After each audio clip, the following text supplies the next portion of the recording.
Hello students, myself Vishu Chhatwani. अपन JNU में जो इनकम टैक्स के पिछले ईयर्स में कुछ क्वेश्चंस आए हैं उन पे अभी बात करेंगे। चलिए देखते हैं। Direct tax and indirect tax पहले बुक्स एक ही होती थी, अब तो खैर अलग कर दी है। तो ये है 2017 वाला पेपर, देखिएगा। कहता है पहला question, what is the difference between association of person and body of individual. Well, income tax में बात करें तो 7 तरह के लोग होते हैं, ठीक है। There are 7 type of persons basically, ठीक है। जैसे पहला होता है इंडिविजुअल, एक तो हो गया समझो इंडिविजुअल, थोड़ा सा ज़्यादा कर लो तो HUF, फिर उसी का एक टाइप होता है firm, company, local authority, judicial artificial person, और इसके अलावा होता है सर AOP/BOI। अब इसमें जो एसोसिएशन ऑफ पर्सन होता है वो अलग होता है और बॉडी ऑफ इंडिविजुअल अलग होता है। दोनों में क्या डिफरेंस है? तो एक तो ये है कि नाम में पता लगता है, बॉडी ऑफ इंडिविजुअल में तो इंडिविजुअल्स ही मेंबर होंगे, दैट इज कुछ लोग मिलके काम करते हैं। तो जिस ग्रुप में केवल इंडिविजुअल्स मिलके काम करते हैं तो उसे अपन BOI, बॉडी ऑफ इंडिविजुअल्स कहेंगे। और एसोसिएशन ऑफ पर्सन्स में कोई भी मेंबर हो सकते हैं, मतलब उसमें इंडिविजुअल भी मेंबर्स हो सकते हैं, कंपनी भी मेंबर हो सकती है, फर्म भी मेंबर हो सकती है। तो बेसिक जो डिफरेंस AOP और BOI में है वो है कि मेंबर्स स्ट्रक्चर, ठीक है। तो चलिए अब देखते हैं। व्यक्तियों का जो समुदाय है, जो AOP है, नहीं इनको थोड़ा ये लिखना चाहिए था, इनको पहले लिखना चाहिए था ये व्यष्टियों के संघ, ये वर्ड इसको मैं काट देता हूँ, ये यहाँ है व्यष्टियों का संघ जो होता है बॉडी ऑफ इंडिविजुअल। इसमें तो सिर्फ व्यष्टि ओनली इंडिविजुअली मेंबर होते हैं, जबकि जो AOP होती है उसमें कंपनी, फर्म, HUF कोई भी मेंबर हो सकता है। दूसरी बात है कि जो AOP है सर वो ब्रॉडर कंसेप्ट है। अगर मैं इसको लेस देन मोर देन के फॉर्म में बताऊँ आपको, तो AOP जो है सर वो बड़ा कॉन्सेप्ट है, उसके अंदर BOI शामिल है। तो व्यक्तियों का समुदाय एक व्यापक शब्द है जिसमें व्यष्टियों का संघ भी शामिल है। In this way you can say कि दोनों में डिफरेंस होता है। चलिए देखते हैं सर, अगला क्वेश्चन देखते हैं। Meaning of artificial juridical person. Artificial judicial person क्या होता है? तो इनकम टैक्स एक्ट का जो 231 है, 231 में पर्सन को डिफाइन किया गया है, 7 तरह के पर्सन बताए गए हैं। उसमें 7वां पर्सन होता है सर आर्टिफिशियल जुडिशियल पर्सन। अब इसका क्या मतलब हुआ?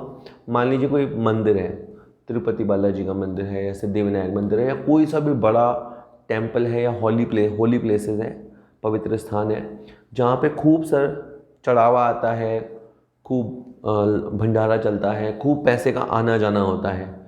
अब उसका जो स्टेटस होगा, अब वो तो नॉन लिविंग हुआ, उसको मैनेज कौन करेंगे? नेचुरल पर्सन करेंगे। लेकिन खुद वो जो मंदिर है उसका जो स्टेटस होगा सर वो होगा आर्टिफिशियल जुडिशियल पर्सन। और इसका परफेक्ट एग्जांपल है यूनिवर्सिटीज़। जो यूनिवर्सिटीज़ होती हैं अब चलाते तो इंसान ही हैं, तो मैनेज तो उसको नेचुरल पर्सन करते हैं, लेकिन खुद उसका जो स्टेटस होता है सर वो होता है आर्टिफिशियल जुडिशियल पर्सन। पर्सन का मतलब होता है जो किसी पे केस कर सकता है, जिसको बोलते हैं स्यू करना, और जिस पे हम स्यू कर सकते हैं। तो अब देखो पर्सन, अब इसका हाथ मुंह नाक तो होता नहीं है, पर फिर भी ये प्रॉपर्टी खरीदना, बेचना, किसी पे मुकदमा करना, किसी के द्वारा मुकदमा ठोका जाना, ये सब हो सकता है। तो सर आर्टिफिशियल पर्सन हो गया ये, है ना सर। चलिए, तो आर्टिफिशियल जुडिशरी पर्सन से तात्पर्य ऐसे संस्थानों से हैं जो अप्राकृतिक होते हैं किंतु उनका अस्तित्व होता है। बिल्कुल सही है, नेचुरल नहीं होते, आर्टिफिशियल होता है, हम ही क्रिएट करते हैं, लेकिन उनका अस्तित्व तो होता है। इनका जो मैनेजमेंट है वो प्राकृतिक व्यक्ति, नेचुरल पर्सन करते हैं, तो भगवान, देवी देवता, ठीक है ना। इनकम टैक्स के पॉइंट ऑफ व्यू से इन सबको आर्टिफिशियल पर्सन की लोकेलिटी में रखा गया है। इसी तरह किसी का कहता है वैधानिक अस्तित्व हो, किसी का कानूनी अस्तित्व हो, लेकिन अगर आप उसे और किसी कैटेगरी में फिट नहीं कर पा रहे, ना तो वो कंपनी है, ना वो लोकल अथॉरिटी है, तो जिसका कोई नहीं उसका फिर ये जुडिशियल पर्सन वाला कॉलम होगा। तो जो यूनिवर्सिटीज़ होती हैं वो भी आर्टिफिशियल जुडिशियल पर्सन कैटेगरी में आती हैं। चलिए सर, अगला क्वेश्चन है, मकान संपत्ति से आय के शीर्षक में करभार समझाइए। Explain the basis of charge under the head income from house property. देखिए, income from house property basically बात क्या है? आपके पास कोई हाउस प्रॉपर्टी है, वो हाउस प्रॉपर्टी यानी कोई बिल्डिंग है, वो आपने किराए पे दे दी, तो एक तो आपके पास बिल्डिंग होनी चाहिए, है ना। हाउस प्रॉपर्टी वाला चैप्टर आपके ऊपर लागू हो, उसके लिए आपके पास कोई बिल्डिंग होनी चाहिए। तो जब आप बिल्डिंग किराए पे देते हो या बिल्डिंग से लगी हुई ज़मीन किराए पे देते हो, यानी यूँ कह लो कि बिल्डिंग किराए पे देते हो प्लस या बिल्डिंग प्लस ज़मीन किराए पे देते हो, तो हाउस प्रॉपर्टी चैप्टर एक्टिवेट हो जाता है। ठीक है, तो इसके कुछ बेसिस बताए गए हैं कि हाउस प्रॉपर्टी से इनकम तब मानी जाएगी जब आपको मकान से इनकम हुई हो या मकान प्लस भूमि को किराए पे देने से इनकम हुई हो। दूसरा ये है कि आप उसके ओनर होने चाहिए। दैट इज़, अगर मान लो मकान मेरे नाम है और मैं किसी और को किराए पे देता हूँ, मेरे नाम की बिल्डिंग में किसी और को देता हूँ, तो उसका किराया सर जो आएगा वो HP हेड में जाएगा। अगर मेरा खुद का मकान किराए का है और फिर मैंने किसी को और किराए पे दे दिया, दैट इज़ खुद ने किराए पे लिया है और आगे किसी और को ज़्यादा किराए पे दे दिया, तो वो मामला सर अदर सोर्स का बनेगा। तो हाउस प्रॉपर्टी चैप्टर को एक्टिवेट करने के लिए बहुत ज़रूरी है कि आप मकान के स्वामी हों। ठीक है, तो अगर जैसे आप समझो कि एक्स बंदा है और आप उससे हाउस प्रॉपर्टी टैक्स लेना चाहते हैं या हाउस प्रॉपर्टी की इनकम निकाल रहे हैं, तो क्या चीज़ है, एक्स के पास कोई मकान या बिल्डिंग होनी चाहिए या उसके साथ जुड़ी हुई ज़मीन होनी चाहिए। दूसरी बात है कि एक्स उसका स्वामी होना चाहिए और तीसरी बात यह है कि उसका प्रयोग बिजनेस के लिए नहीं होना चाहिए। अगर कोई मकान है, अगर कोई बिल्डिंग है, उसका प्रयोग आप बिजनेस के लिए करते हो तो, और बिजनेस टैक्सेबल नेचर का है, क्योंकि बिजनेस भी दो तरह के होते हैं।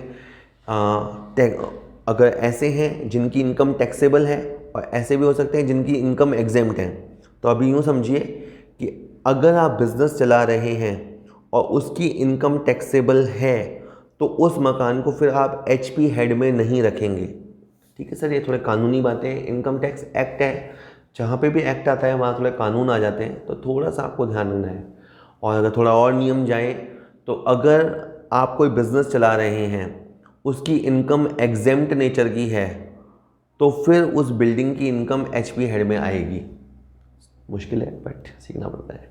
चलिए, व्यापार अथवा पेशे का अर्थ बताइए।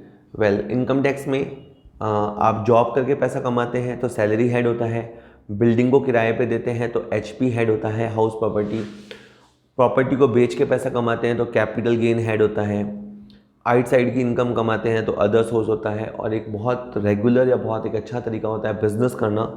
तो इसने कहा बिजनेस या प्रोफेशन क्या होता है, तो चलिए बात कर लेते हैं। व्यवसाय, बिजनेस, सामान्य बोलचाल में व्यवसाय से आशय सभी प्रकार के जीविकोपार्जन के साधन से है, परंतु आयकर अधिनियम 1961 की जो धारा 213 है, 213, क्योंकि बिजनेस है ना, तो बी के अनुसार व्यवसाय में व्यापार, वाणिज्य या निर्माण कार्य अथवा व्यापार, वाणिज्य या निर्माण कार्य की प्रकृति का कोई भी साहसिक कार्य शामिल है। तो इन्होंने देखो बिजनेस वर्ड में शामिल किया है या तो ट्रेड, कॉमर्स, मैन्युफैक्चरिंग या इसी से जुड़ा हुआ कोई काम।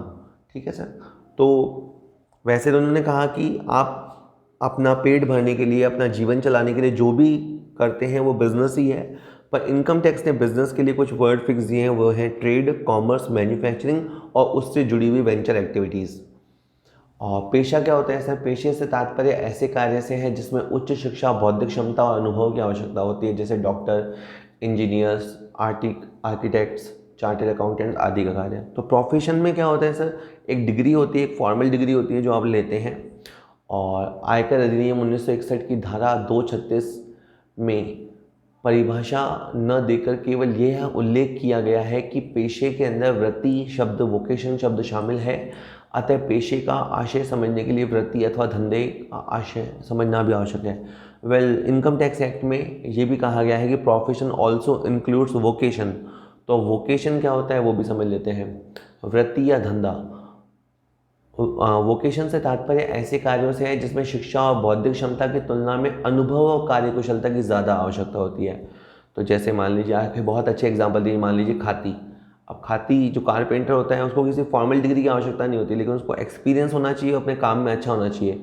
लोहार, धोबी, गोल्डस्मिथ, सुनार, ये सब क्या है सर, ये वोकेशंस है ना। और वृत्ति में ज़्यादा प्रतिष्ठा वाले कार्यों में संलग्न व्यक्तियों की आय भी शामिल है, जैसे गाने वाला, गायक, सिंगर, संगीतज्ञ, म्यूजिशियन, लेखक, ऑथर, कथावाचक, पुजारी, खिलाड़ी, नर्तक।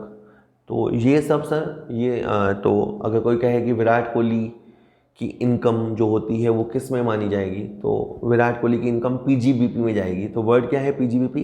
Profit and gains from business and profession. तो विराट कोहली क्या है? प्लेयर है, तो वोकेशनल कोर्स है, वोकेशन में है यानी प्रोफेशन में है, तो आप कह सकते हैं वो एक प्रोफेशनल प्लेयर है। तो business, profession also includes vocation. इससे जब आप पैसा कमाते हैं सर तो वो होता है बिजनेस। ठीक है, वैसे भी अगर आप समझ लो कि आपके ऊपर कोई ओनर नहीं है, आपके ऊपर कोई एम्प्लॉयर नहीं है जिसका आदेश आपको फॉलो करना होता हो, आप खुद का मर्जी का काम कर पाते हो, तो वो बिजनेस है या प्रोफेशन है। चलिए सर, संपत्तियों के खंडनीय हस्तांतरण से क्या आशय है? सर देखिए क्या होता है, कुछ लोग इनकम टैक्स को बचाने के लिए अपनी असेट किसी को दे देते हैं। जैसे एक्स पर्सन ने अपनी असेट, एक बिल्डिंग है, वाई को दे दी, और वाई को क्या बोला कि ये बिल्डिंग मैं आपको दे रहा हूँ, लेकिन इस बिल्डिंग को मैं जब चाहूँ वापस ले सकता हूँ। तो आपने एक एब्सोल्यूट ट्रांसफ़र नहीं किया, फुल फ्लैज ट्रांसफ़र नहीं किया, बल्कि आपने एक रिवोकेबल ट्रांसफ़र किया। आप ट्रांसफ़र तो कर रहे हो और आपका मकसद भी साफ समझ में आ रहा है कि आप चाहते हो कि इनकम आपके पास ना आकर उसके पास चली जाए, तो ये नहीं चलेगा। अगर इस मामले में एक्स ने अपनी प्रॉपर्टी वाई को दे भी दी, तो भी वाई को जो इनकम होगी वो एक्स की ही मानी जाएगी। ठीक है, तो इसके लिए आपको मानी गई आय वाला चैप्टर पढ़ना पड़ेगा। और खंडनीय हस्तांतरण का एक तरह से सरल शब्दों में मीनिंग है झूठा मूठा ट्रांसफ़र या टैक्स बचाने के लिए किया गया ट्रांसफ़र।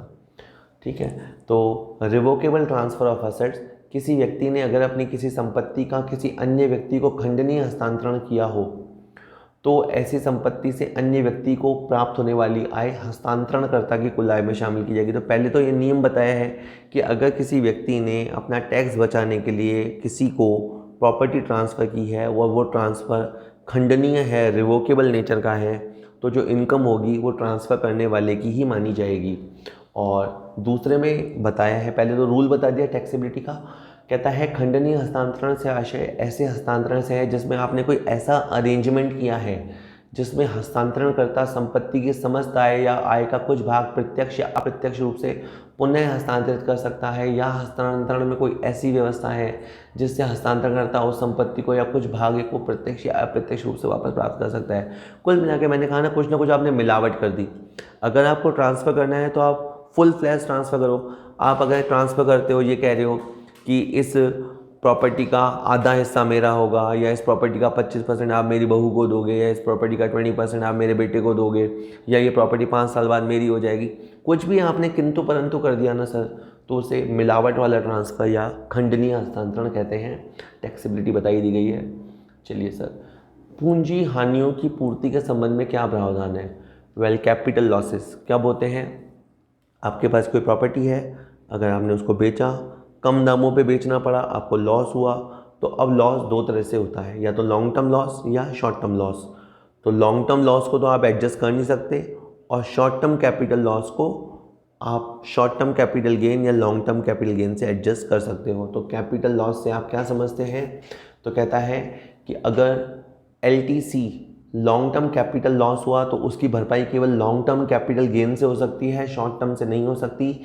हालांकि अगर शॉर्ट टर्म में लॉस है तो उसे आप लॉन्ग टर्म या शॉर्ट टर्म से एडजस्ट कर सकते हो। ठीक है सर। और लास्ट इसने पूछा है अविभाजित हिंदू परिवार से क्या आशय है?